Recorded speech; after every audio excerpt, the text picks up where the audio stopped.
Guest today, Bill Dowd from AAA Wildlife Control, is here to sort out fact from fiction for us.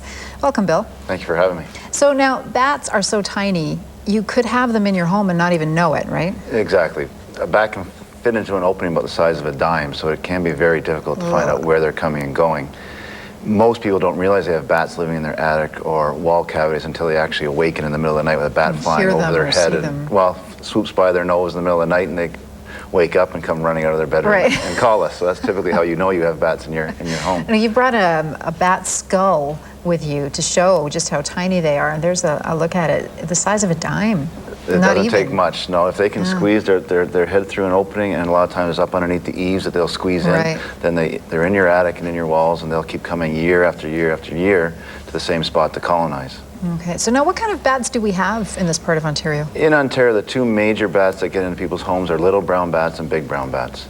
Okay. Okay, so you can have a big little brown bat and you have a little big brown bat. So most people, when they phone us at 3 in the morning, you know, the bats are this big. But in all actuality, when they're flying, their wingspan may be about 10, 12 inches. So now, other than the fact that they creep you right out, why should you be so concerned about this? A couple of issues, mainly health issues, is a bat's skull so small and teeth are so sharp and tiny, they can bite you, especially if you've been sleeping, you don't know you've been bitten. Oh, okay. So most public health departments recommend that if you awaken with a bat flying around inside your home, to call a public health unit because they may want to send you for your rabies shots. So they'll check you over and see if they find any little bang marks? The fact that their teeth are so sharp, they may never find a mark on your body. So to err on the side of caution, they may send you for your rabies shots, because until you show symptoms of rabies, the end result is death. So it's something you don't want to really be fooling around with. Right. As well as the issue of their droppings. There's some real respiratory illnesses called Histoplasmosis,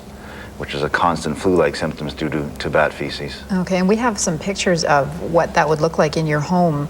There's a sample of that, so that, I mean, it looks like kind of dirt or mold or something. Exactly. It's basically like a tip of a lead pencil, and that is a very large accumulation of bat droppings. This was actually in a bed and breakfast, so you're breathing in these droppings, as I said, can make you really sick. Yes, really sick.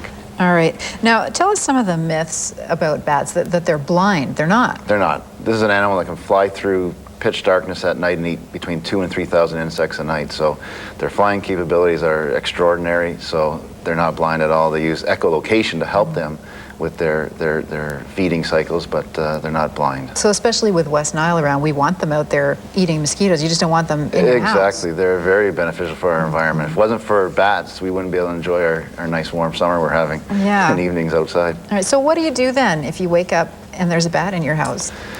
Typically, you'd want to try and contain it or call in experts to contain the animal. And then phone public health, because they may send it for testing. And then the main issue is to seal up your entry areas and any other gaps they could be getting in. Right. Most people believe they have a bat in their house, it's a one-time occurrence, but that's typically not it. Typically, one bat in your home signifies that you have a colony living in the attic, which can be 10, 20, and they'll go up exponentially every year. So 20, they breed 40. Fairly quickly then? Once a year. They give birth once a year, but then they'll come back to the same spot to roost and colonize year after year. So you can get into some large old farm homes where there's 300, 400, 500 bats colonizing in attics and walls. And like you say, with the tiny little holes they make to get in, you really need some expert help to fix the problem. Right, to get them out properly, because you don't want to seal up and have 500 bats come into your living space in one night. Something you want to avoid. All right, so now other myths about bats. They fly into your hair. Whenever anyone sees a bat, the first thing they do is put their hands over their head. Exactly. But that's another myth? Another myth, where this is an animal that, as I said, has no reason to come near your head, other than the fact that maybe your head releases the most heat on your body, so the bat may come in close to eat a mosquito or another flying insect that's close to your head.